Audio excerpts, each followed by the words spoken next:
7 from Sonny's Warriors, and today we're going to be doing a how-to hog path video. So we want to make sure our hogs go where we want them to and when we want them to.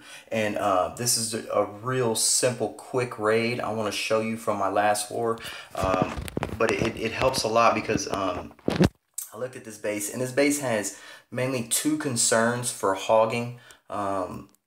We have a concern in this area.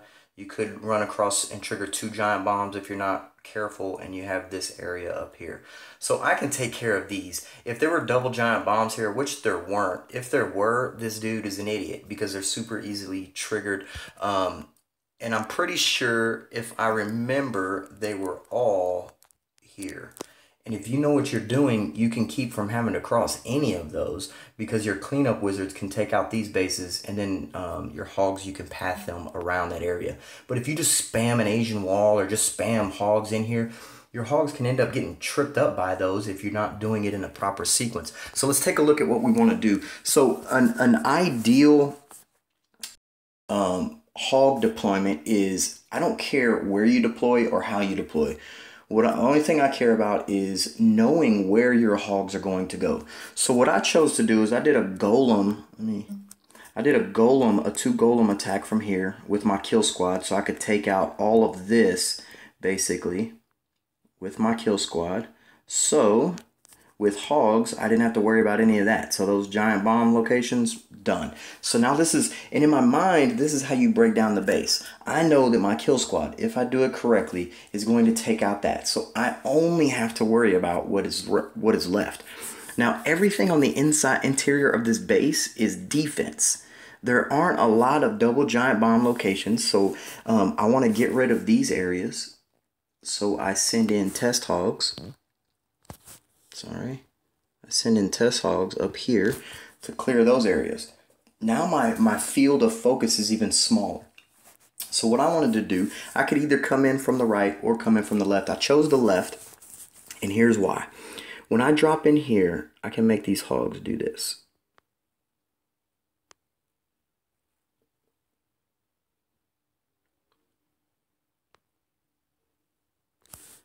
All the way around the base, right?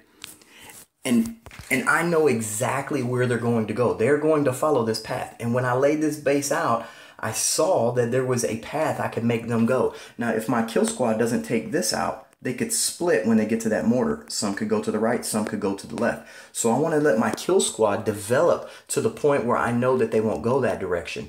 And you'll see as they get close to that, the king is taking out that last AD, which is right here. He's taking that out and allowing the hogs to go in a certain direction.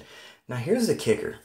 When a hog approaches, let's say I drop my hogs from this exact area right here. When they start pounding away on this archer tower, they're all piled up, right? They don't go from the center of this archer tower to the next closest building. They go to the center of where they are at.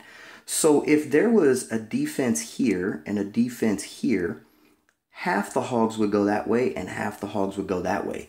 Even if this defense was half a block or a block closer than this one, because to these hogs, this defense is closer. To these hogs, this defense is closer. You have to understand that when you talk about pathing, it's not where the defense is. A lot of people, when they plan their path, they look at where this archer tower is and they say, okay, the next closest building is going to be here or here or here.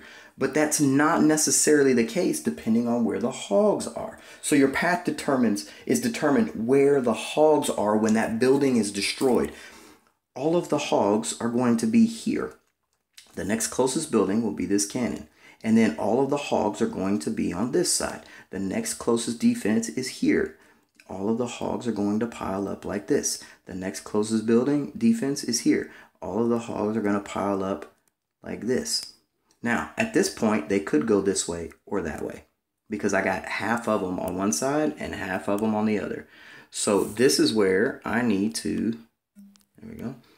This is where, once it gets here and all of my hogs are circled around this mortar, I need to have this gone. If I don't, then these hogs can split. And once they split, it gets hard for me to heal them the way I want to heal them. So let's check it out. So first I'm dropping test hogs up here, like I said, and this was actually a good job, was putting something up there to make me have to trigger some spots. But there wasn't anything there. So I did waste like 3 hogs. I got the CC lure. They had all ground troops, which is never good. I took out all of them but an archer, but that archer isn't going to give me any problems with this kill squad. Drop my golems, my wizards. Make a great funnel. And as it goes in here, let me go ahead and get along. I'm going to start the raid once I get that jump spell down. I jump through the corner to even be able to get into the core.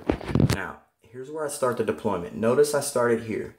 I actually wanted to start it a little bit higher, so I take out the cannon first, but that's just semantics because it won't really affect the raid at all.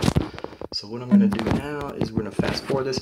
So we're going to watch, they go to the archer tower, and then right when the archer tower is about to blow up, wherever the next closest defense is to that group of hogs is where they're going to go, to the cannon. Now look where they're at.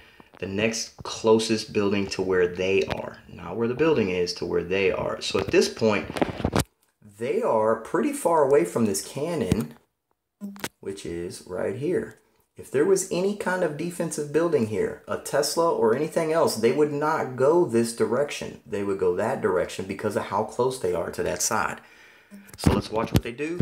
They're going to blow that up. Next closest building is that mortar. Now look, where's that AD at? It's gone. It was here. My king destroyed it. So now they're going to go to sweeper or to the mortar. See how they kind of split? Now right here, it gets kind of jumbled up. But right now, Tesla.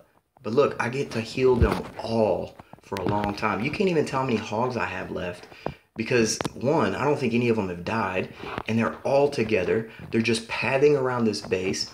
I was able to tell exactly where they were going to go. Now that's a great spot. When they were destroying this from this side, there were 2 of them that the closest defense was here, but the vast majority of them, the closest defense was there. So there was a little split right there, but it wasn't enough. And now look, all of this part of the base is gone. So no matter whether they split or not, I know where they're going to end up. They're going to go in the same direction. So later on, towards the end of the attack, all of your hogs are going to usually converge together anyway. Mine have never been broken up, so they're going to converge right back together. See? And they're just going to continue to move around this base. This is not a good layout for a base. It is an easy hog attack. But the reason I wanted to show it to you is because it was an easy hog attack. I could tell you, before I even dropped these, the exact path those hogs were going to take. So, let's remember that. When you go to plan a hog attack, it is not where the building is that is going to determine where your hogs go. It's where the hogs are when that building is destroyed. That will tell you where they go. Okay? So when you plan out your next route, think about where's the first building they're going to hit, and they're going to be clumped up. They're all going to be in the same spot. Where's that first building going to go? And then once it's destroyed, where are they? And where are they going to go after that? If you can tell that it's too close to tell between 2 defensive buildings, they're probably going to split. And this is how we can keep our hogs together, or how we can cause them to split and go around the town hall and then come back around. So I hope this was beneficial for you. I'm going to put it up, and as I go along and see more raids where I can really show you how they path, I'll do that. But just hope it helped a little bit.